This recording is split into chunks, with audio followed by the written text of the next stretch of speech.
नौ दृष्टिभेदा सम आलोकितं साक्षी प्रलोकितं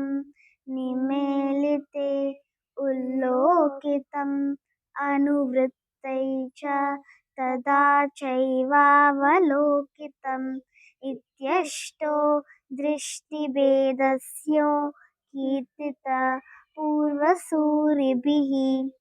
नौ शिरोभेदा सम उद्वाहितम् अधोमुखम् आलोलितं धृतं कंपितं च परावृत्तम् उक्षिप्तं परिवाहितं नवदाकटितं शीर्षं नाट्यशास्त्रविशारदैः नौ ग्रीवभेदा